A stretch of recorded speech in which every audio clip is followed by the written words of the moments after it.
నమస్తే అన్న. చంద్రబాబు నాయుడు గారు రీసెంట్ గా ఒక్కొక్క పాస్టర్ కి 35,000 రూపాయలు at a time single payment ఏది గతంలో ఇచ్చిన చంద్రబాబు మాటని నిలబెట్టుకుంటూ 7 నెలలు లేట్ అయినా సరే సింగిల్ పేమెంట్ వేసాడు. ఇప్పుడు వేసింది తీసుకొని హ్యాపీగా తీసుకొని క్రిస్టియన్స్ ఏమంటున్నారు, ఇది కేవలం పాస్టర్ ప్రవీణ్ హత్యకి ఏది కంటి తుడుపు లాంటి చర్య, లేదంటే రాబోయే ఎలక్షన్స్ దృష్టిలో పెట్టుకొని క్రైస్తవులను మోసం చేయడానికి చంద్రబాబు నాయుడు ఆడుతున్న డబ్బుల గేమ్ అంటున్నారు. ఎట్లా చూడాలి అసలు ఈ విషయాల్ని? చంద్రబాబు నాయుడు గారు ఆ రోజు ఎన్నికలప్పుడు క్రైస్తవులకు మాట ఇచ్చారు. ఆ మాట ప్రకారం సరే ప్రజెంట్ ఉన్న ఆర్థిక పరిస్థితి దృష్టిలో పెట్టుకొని, కానీ ఆయన చెప్పిన మాట ప్రకారం నిన్న వాళ్ళది ఈస్టర్ ఏదో పండగ అనుకుంటా, ఆ పండగ ప్రకారం పాస్టర్లకి పాత బకాయిలు అన్నీ కలిపి దాదాపు 80,000 చిల్లర పాస్టర్లకి అది 35,000 రూపాయల లెక్కన 8 కోట్ల రూపాయలు విడుదల చేశారు. దానిలో తప్పే ఉంది? ఈరోజు అక్కడ కూటమి ప్రభుత్వానికి క్రైస్తవులు, హిందువులు, ముస్లిమ్స్, అన్ని మతాల వాళ్ళు, అన్ని కులాల వాళ్ళు ఓట్లు వేశారు. దీన్ని అనవసరంగా మొన్న ఎప్పుడో ఈ పాస్టర్ ప్రవీణ్ ఇన్సిడెంట్ జరిగింది.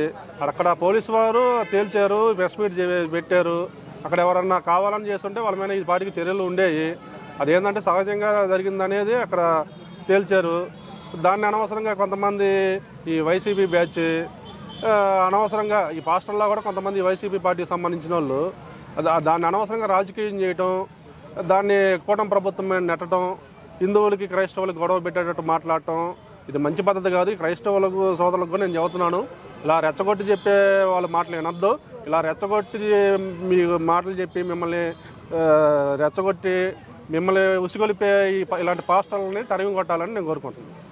ఓకే, చంద్రబాబు నాయుడు గారు చేసిన తప్పు అంటారా అసలుకి డబ్బులు ఇవ్వటం, లేదంటే లేదు అతని ప్రణాళికలో భాగంగా చేశాడంటారు? చంద్రబాబు నాయుడు గారు చెప్పిన మాట ప్రకారం ఆ రోజు పాస్టర్లకి ఏం చెప్పారో ఆ మాట ప్రకారం అతను చేయాల్సిన బాధ్యత ఆయన చేశాడండి.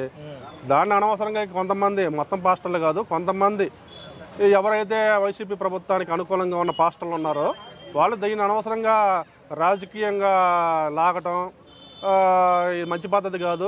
చంద్రబాబు నాయుడు గారు అన్ని మతాల వాళ్ళకి, అన్ని కులాల వాళ్ళకి ఆయన ముఖ్యమంత్రి, అందరికీ న్యాయం చేస్తాడు. తప్పు ఎవరు చేసినా వదిలిపెట్టడు.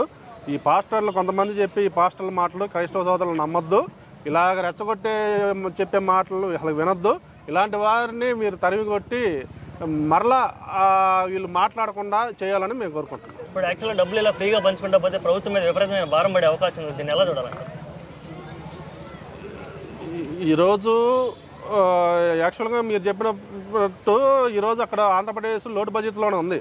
కానీ చెప్పిన మాట నెరవేర్చుకోవటానికి ఆ రోజు చెప్పిన మాట నెరవేర్చుకోవడానికి ఈరోజు చంద్రబాబు నాయుడు గారు కానీ పవన్ కళ్యాణ్ గారు కానీ కేంద్ర సహకారం కీలకం. అక్కడ కేంద్ర సహకారం అండి. ఈరోజు కేంద్ర సహకారం లేకపోతే ఆంధ్రప్రదేశ్ ఏమీ లేదు. ఈరోజు నరేంద్ర మోడీ గారి సహకారంతో డబుల్ ఇంజిన్ సర్కార్ అక్కడ నడుస్తుంది కాబట్టి కేంద్ర సహకారంతో ఈరోజు చెప్పిన ప్రతి హామీ నెరవేర్చుకుంటూ పోతున్నారు. ఏ ఇబ్బంది లేదు. నరేంద్ర మోడీ గారు అండదండలు ఉన్నంతకాలం ఆంధ్రప్రదేశ్కి ఇబ్బందే లేదు.